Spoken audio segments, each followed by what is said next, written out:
ہمارا دین کہتا ہے کہ سماج کے اندر جو دولت ہے، یعنی کہ مسلم سماج کے اندر جو دولت ہے، وہ دولت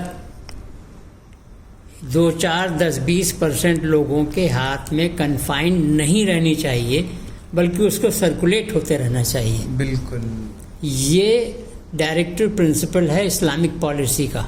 وہ بعد میں ڈفرینٹ کانسٹیٹیوشنز میں وہ اڈاپٹ ہو گیا، وہ even including the constitution of India. اتنی پرائم پراپرٹیز ہیں لاکھوں مسجدوں کی، وہ 22.5 گھنٹے بند رہتی ہے، وہ بڑی، جبکہ وہ 24 گھنٹے استعمال ہونی چاہیے۔ وہ اس کی پہلی مسجد جو تھی وہ 24 گھنٹے استعمال ہوتی تھی۔ میں جہاں نماز پڑھتا ہوں مسجد میں، وہاں میں اگر کچھ کر سکوں تو وہاں میں کر لوں، اور اس میں اللہ میاں کامیابی دیتا ہے تو وہ بات اپنے آپ پھر ماڈل بن جاتا ہے، پھر لوگ اس کا عمل کرنے لگ جاتے ہیں، پھر اس کے اوپر عمل ہونا شروع ہو جاتی ہے۔ مسلمانوں کو یہی آج تک دکھایا گیا کہ سچر کمیٹی میں کہا گیا مسلمانوں کے حالات بہت پسماندہ ہیں، بس ایجوکیشن میں ان کو آگے لا، وہ پسماندہ، ان کی تھوڑی مدد کریں۔ لیکن آپ نے جو بات آج کہی کہ سچر کمیٹی میں یہ بھی کہا گیا ہے کہ آپ کو اپنا پولیٹیکلی امپاورمنٹ، یہ چیزیں بھی بڑھانی پڑے گی، نمائندگی بھی بڑھانی پڑے گی، تو اس کے لیے کیا کہیں گے آپ؟ جی ایکچولی اسی لیے کچھ لوگوں کو تو یہ کوشش کرنی چاہیے کہ جیسے سچر کمیٹی کی رپورٹ کو تھوڑا پڑھ لیں، اور پڑھ کر کے اس کے جو مین نقطے ہیں وہ لوگوں تک پہنچائیں۔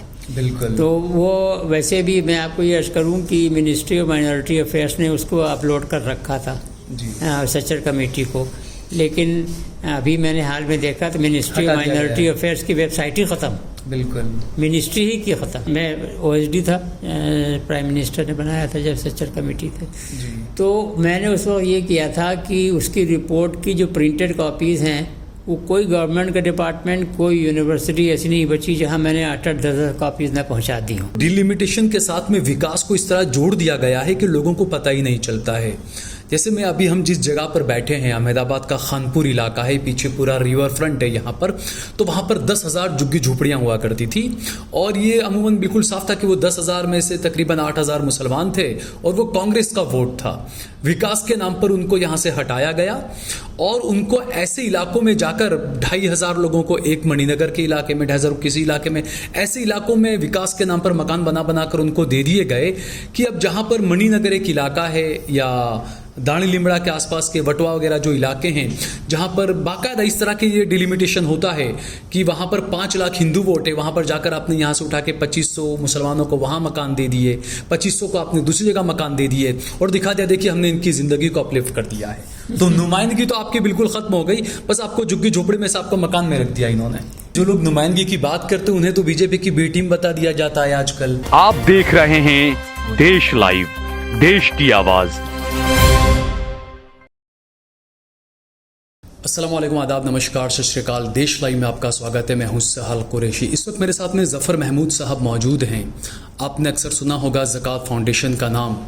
جس طریقے سے جو کام چل رہا ہے تعلیمی معاملات کے اندر، IAS کی کوچنگ وغیرہ، اور اس کے علاوہ بھی کئی سارے فلاحی کام جو ہے وہ زکوٰۃ فاؤنڈیشن کی طرف سے کیے جاتے ہیں۔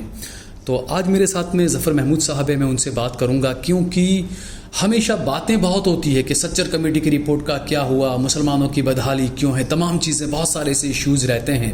یہ صرف منچوں پر جہاں پر پروگرامز ہوتے ہیں، وہاں پر سٹیج پر، منچ پر بڑے ہی جوشیلے بھاشن ہوتے ہیں، بیانات ہوتے ہیں، لیکن زمینی لیول پر اگر دیکھا جائے تو سطح پر بالکل صفر جو ہے وہ ہر جگہ پر نظر آتا ہے۔ لیکن ایسے میں کچھ زکوٰۃ فاؤنڈیشن جیسے اور بھی کئی ایسے ادارے ہیں جو ایک لو جلانے کا کام کر رہے ہیں، اور اس کے بہترین نتیجے بھی جو ہے وہ لوگوں کو مل رہے ہیں، فائدہ بھی اس کا ہو رہا ہے۔ ظفر صاحب، جس طریقے سے آج آپ احمد آباد کے دورے پر ہیں، تو پہلے سے مختصر تھوڑا سا بتائیے کہ کیا دورہ تھا، کیا اس میں آپ کا موضوع کیا تھا؟ یہ تو یہاں پر تعلیمی اداروں کا جو گروپ ہے انہوں نے مل کر کے، اور مجھے مصطفیٰ فاروق صاحب نے کانٹیکٹ کیا تھا کہ یہ ایجوکیشنل کانفرنس ہو رہی ہے، ایجوکیشنل اویئرنیس بڑھانے کے لیے یہاں کے عوام میں بڑا اچھا کام ہے، اور دینی اعتبار سے بھی، دنیاوی اعتبار سے بھی، امپاورمنٹ کے اعتبار سے بھی۔ تو اس میں مجھے موقع ملا کچھ اپنی بات عرض کرنے کا، تو میں نے ان کو بتایا کہ بھئی زمینی سطح کے اوپر کیا کیا کام کیا جا سکتا ہے، اور ماڈل موجود ہے زکوٰۃ فاؤنڈیشن کے تحت، تو آپ لوگ بھی اس میں شامل ہوں اور اس کو اپنے یہاں آپ شروع کریں اس طرح کے کام۔ لیکن ظفر صاحب بڑی حیرانی ہوتی ہے کہ جس مذہب میں سب سے پہلا الفاظ اقرا آیا ہو، پڑھائی کا آیا ہو، اور اسی مذہب کے لیے پوری دنیا میں یہ کہا جاتا ہے کہ سب سے زیادہ پسماندہ پڑھا لکھے بالکل نہیں ہیں، تو بڑا عجیب سا لگتا ہے. اور ان مسلمانوں کو، جیسے میں نے بتایا کہ اقرا سب سے پہلا الفاظ تھا جو آیا تھا قرآن کے لیے، اور ان مسلمانوں کو اب اس طرح کے کاریہ کرم کرنے ہیں ایجوکیشن کی بیداری لانے کے لیے. نہیں، ویسا ہے کہ ایجوکیشن کی بیداری لانے کے لیے کاریہ تو کرنا اچھی بات ہے، کرتے رہنا چاہیے، لیکن اصل میں مسئلہ دوسرا ہے. دوسرا مسئلہ یہ ہے کہ ہم مسلمان جو ہیں وہ پوری طرح سے یہ بات نہیں سمجھتے ہیں کہ ہمارے مذہب کا، ہمارے دین کا پیغام ہے کیا. بالکل. بہت عام طور سے ہم لوگ نماز، روزہ، حج، زکوٰۃ اس پہ ٹک جاتے ہیں کہ ہم سوچتے ہیں کہ یہاں دین ختم ہے. بالکل. حالانکہ وہاں سے دین شروع ہوتا ہے. بالکل. تو وہ چیز پوری سمجھ لینا، مقصد حیات کیا ہے. لیبلوکم ایکم احسن عملا، اللہ میاں نے کہا ہے کہ مقصد حیات بیان کیا ہے اس کے اندر. وہ یہ ہے کہ ہم نے تم کو کیوں پیدا کیا، اس وجہ سے پیدا کیا ہے تاکہ ہم تمہارا امتحان لے سکیں کہ تم میں سے کون، ہم نے جو تمہیں ریسورسز دیے ہیں، جو وسائل دیے ہیں، اس کا استعمال کر کے دوسرے انسان کی زندگی بہتر بنانے کے لیے کون زیادہ اچھی طرح سے کام کر رہا ہے. یہ ٹیسٹ لینا، یہ امتحان لینا، یہ مقصد حیات ہے. بالکل. تو ہم لوگ عام طور سے میں اپنے آڈینس سے پوچھتا ہوں کہ what is the purpose of creation of humanity, تو وہ کہتے ہیں کہ عبادت کرنا. تو عبادت کرنا تو بالکل صحیح ہے جواب، لیکن اس عبادت کو ڈیفائن کیا ہے یہاں پر. بالکل. یہ ہمارے اگر خطیب صاحبان جمعے کے خطبے میں بتانے لگیں کہ مقصد حیات یہ ہے.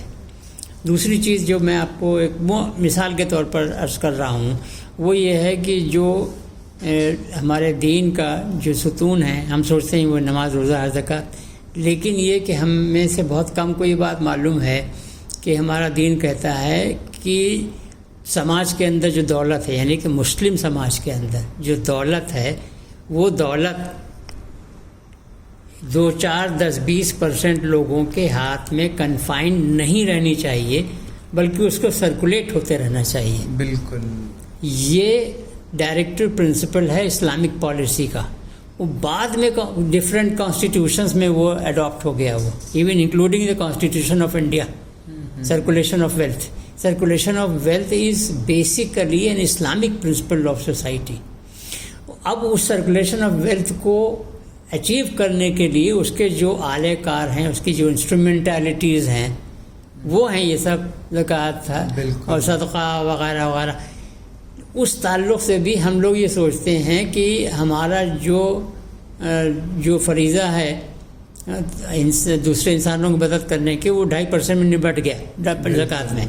جبکہ سورہ بقرہ کی آیت نمبر 219 ہے، وَيَسْأَلُونَكَ مَاذَا يُنْفِقُونَ قُلِ الْعَفْوَ. اے پیغمبر صلی اللہ علیہ وسلم، آپ سے آپ کے ساتھی لوگ پوچھ رہے ہیں کہ اللہ کی راہ میں کتنا کرنا ہے. تو آپ ان سے کہہ دیجئے کہ ہم نے ان کو جو کچھ بخشا ہے اس میں سے ان کو جتنی واجب ضرورت ہے ان کی اپنی ذاتی اور ان کی نیوکلیئر فیملی کی، اس کو روک کر کے باقی سب کرنا ہے.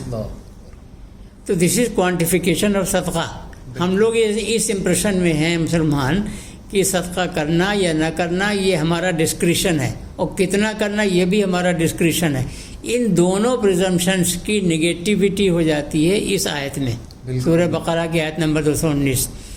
میری کتنی تمنا ہے کہ جو ہمارے لاکھوں خطیب صاحبان ہیں جمعے کے، وہ یہ بات بتائیں اپنے. بالکل. تو اس طرح سے جو اصل اسلام ہے، اسلام کا پیغام، جو مقصد ہے، وہ اگر دنیا تک پہنچنا شروع ہو جائے. اور یہ تو انفارمیشن ٹیکنالوجی تو اب آئی ہے ہم 20ویں اور 21ویں صدی میں، لیکن یہ ہمارے حضور صلی اللہ علیہ وسلم نے تو 1400 سال پہلے انفارمیشن ٹیکنالوجی دے دی in the form of Friday sermons. اس کو باقاعدہ سسٹمیٹیکلی پلان کرنا اور اس کو انرچ کرتے رہنا to bring it in tune with the purpose which he made out of the Friday sermon.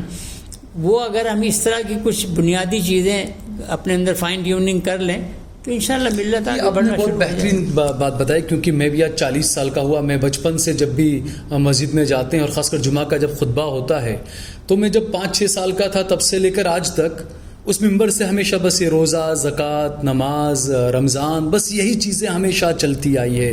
تو واقعی میں یہ وہاں پہ ممبر پہ جو کھڑے ان کی بھی ایک بڑی ذمہ داری ہے، لیکن بس وہ لمیٹیڈ ایک دائرہ بنا رکھا ہے، اس سے باہر نہیں آتے ہیں. اور دوسرا مساجد کے اندر، چونکہ پہلے کے دور میں یہ ہوا کرتا تھا کہ مساجد جو ہوتے ہیں وہ ایک طرح سے ایجوکیشن سینٹر بھی ہوتے تھے، وہ لوگوں کے پرابلم کا سولیوشن وہاں پر ہوتا تھا، بہت ساری چیزیں وہاں پر ہوتی تھی.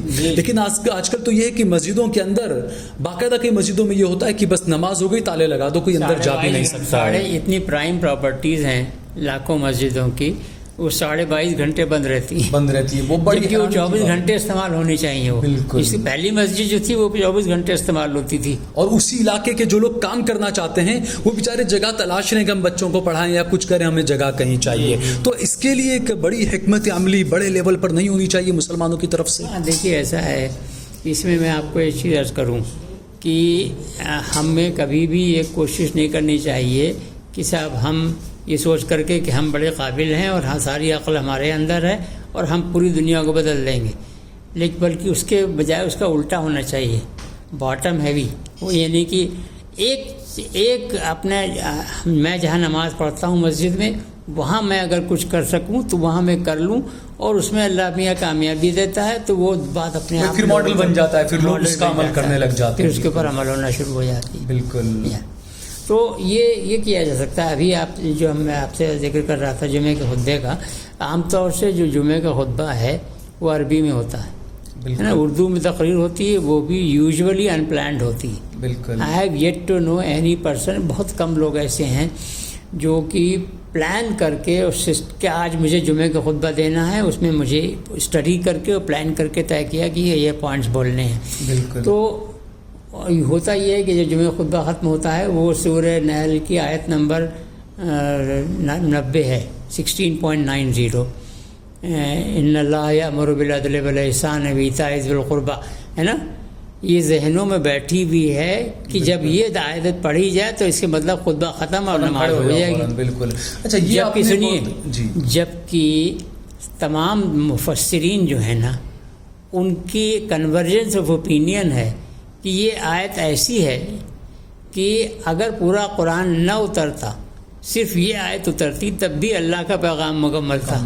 اتنی اہم آیت ہے یہ. میں آپ کو تھوڑا سا اس کے معنی نہیں سمجھا جاتا. نہیں، میں آپ کو اس لیے بیچ میں روکنا چاہوں گا. میں پچھلے سال جب فرانس گیا تو وہاں پر ایک مسجد میں جمعہ کی نماز پڑھنے جب گیا نماز کے لیے، تو وہاں پر میں نے یہ دیکھا خطبے میں کہ جو امام صاحب تھے، پہلی بات تو وہ امام نہیں تھے بیچارے، انہوں نے مجھے کہا کہ میں جنیوا کا بہت بڑا لائر ہوں، لیکن میں جمعہ میں یہاں پر آتا ہوں خطبہ کرنے کے لیے. اور اس کے بعد میں نے جب اس خطبے میں دیکھا تو وہ خطبہ جب کر رہے تھے تو دو لائن کے بعد میں وہ انگلش میں اور فرینچ میں ٹرانسلیشن بتا رہے تھے واقعی لوگوں کو. تو مجھے بڑی حیرانی ہوئی یہ چیزیں دیکھ کر. یہ بیداری. میں بائی دی وے ابھی پچھلے ہفتے کوئی لوٹا ہوں 1.5 مہینے قریب یو ایس میں. جی. تو وہاں کئی مسجدوں میں جمعے کے خطبے دینے کا موقع ملا مجھے، اور دوسروں کی باتیں بھی سننے کا بھی موقع ملا. تو وہاں کا سسٹم تو بالکل الگ ہے. ایکچولی آپ جو صحیح فرما رہے ہیں، کافی حد تک وہ جمعے کے خطبے کا پرپس سرو ہوتا ہے وہاں. یہاں پر جیسے یہ ہے نا کہ بھائی بس عربی میں کچھ تھوڑا بہت بولے، اس کے بعد بغیر کچھ سمجھے ہوئے کچھ مطلب. دوسری چیز جو آپ نے بڑی اچھی ابھی کہی، وہ میں آپ کو مجھے یاد آیا کہ ایک جگہ پر میں چرچ میں ایک پروگرام تھا، انٹرفیتھ کا پروگرام. وہاں پر چرچ کے جو پادری صاحب تھے انہوں نے ہم سب لوگوں کو انوائٹ کیا تھا اپنے سنڈے کو سرمن میں. جو ان کو سنڈے کا سرمن، جیسے ہم فرائیڈے خطبہ ہوتا ہے، سنڈے کا جو سرمن ہے، پہلی چیز یہ سمجھ لیں کہ ان کا جو سنڈے کا سرمن ہوتا ہے وہ سال بھر پہلے طے ہو جاتا ہے. اگلا سال جو آنے والا ہے پورے 365 دن کا، ہر جمعے کا، ہر سنڈے کا طے ہو جاتا ہے کہ کس سنڈے کو بائبل کا کون سا حصہ پڑھا جائے گا، اور وہ سرکولیٹ ہو جاتا ہے. اس کو کہتے ہیں المنیک. تو وہ سسٹم ہمارے یہاں بھی آنا چاہیے. مجھے جو بات یاد آئی وہ یہ کہ وہ جو سرمن دے رہے تھے وہ سارا کا سارا اوپر اسکرین کے اوپر چل رہا تھا، اور اس کے معنی اور اس کا ڈپکشن اور اس کا سب بیٹھے ہوئے ہر انسان کو پورا ڈیٹیل میں پتا چلے، سمجھ میں آئے پوری چیزیں ساری، ذہن میں بیٹھ جاتا ہے. بالکل. تو ہمیں فرائیڈے سرمن کو انرچ کرنے کے لیے، اس کو مور سسٹمیٹائز کرنے کے لیے، اور اس کو ٹیکنیکلی اور زیادہ اکوپ کرنے کے لیے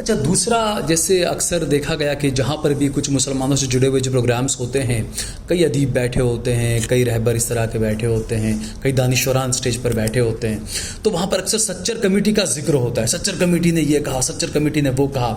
آج میں آپ کا لیکچر سن رہا تھا جب آپ نے, مجھے بڑی بہترین بڑی اچھی بات لگی کیونکہ مسلمانوں کو یہی آج تک دکھایا گیا کہ سچر کمیٹی میں کہا گیا مسلمانوں کے حالات بہت پسماندہ ہیں, بس ایجوکیشن میں ان کو آگے لا, وہ پسماندہ, ان کی تھوڑی مدد کریں. لیکن آپ نے جو بات آج کہی کہ سچر کمیٹی میں یہ بھی کہا گیا ہے کہ آپ کو اپنا پولیٹیکلی امپاورمنٹ, یہ چیزیں بھی بڑھانی پڑے گی, نمائندگی بھی بڑھانی پڑے گی, تو اس کے لیے کیا کہیں گے آپ؟ جی ایکچولی اسی لیے کچھ لوگوں کو تو یہ کوشش کرنی چاہیے کہ جیسے سچر کمیٹی کی رپورٹ کو تھوڑا پڑھ لیں اور پڑھ کر کے اس کے جو مین نقطے ہیں وہ لوگوں تک پہنچائیں.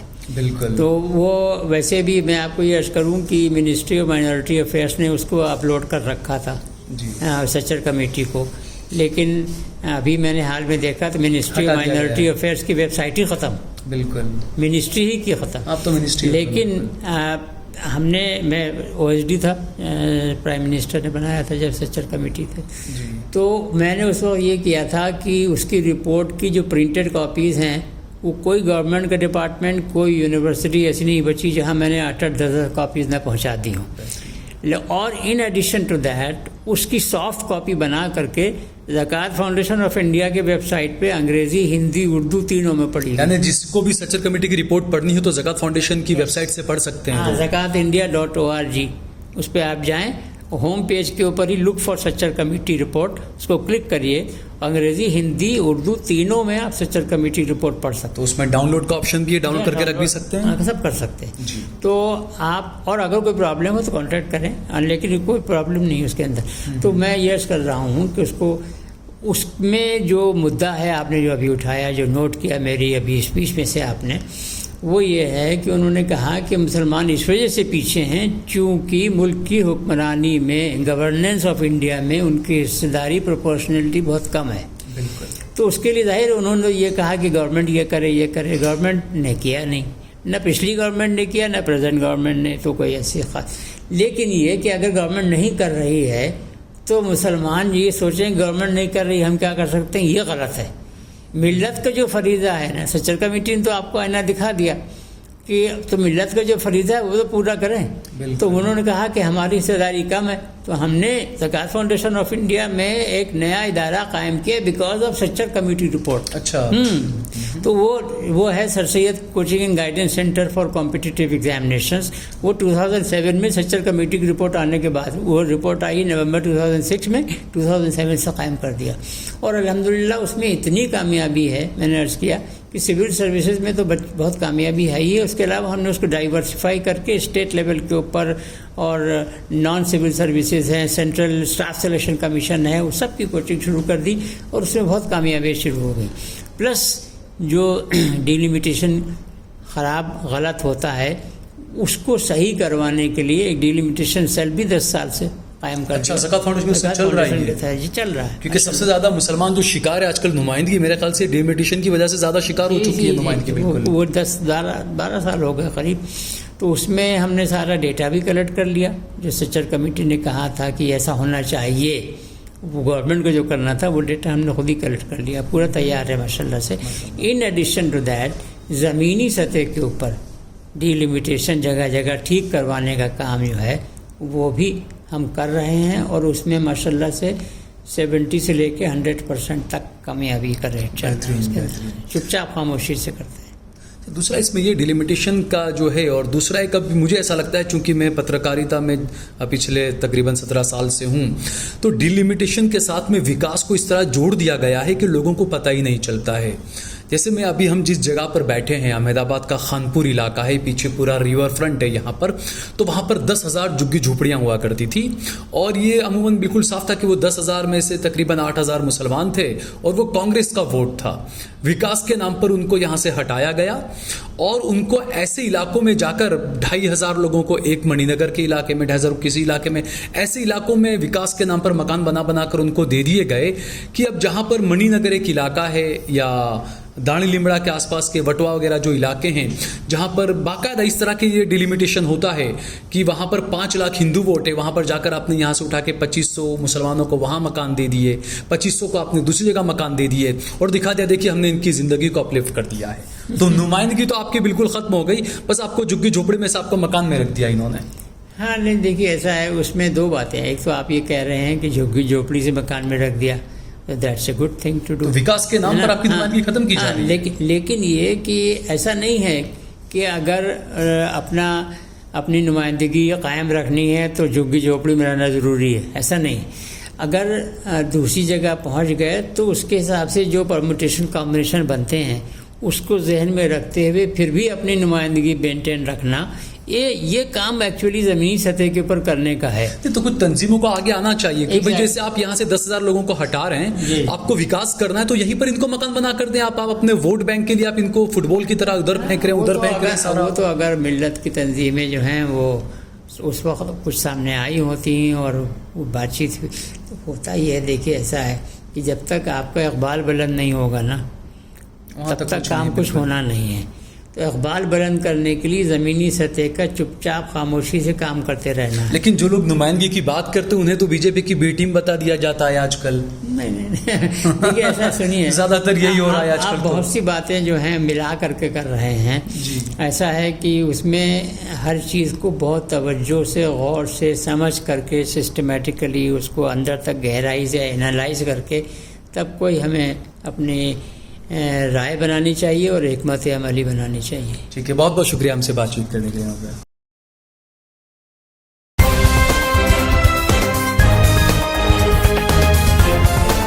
دیش اور دنیا کی تمام چھوٹی اور بڑی خبروں کے لیے ہمارے چینل کو سبسکرائب کرنا نہ بھولیں اور بیل کا بٹن ضرور دبائیں.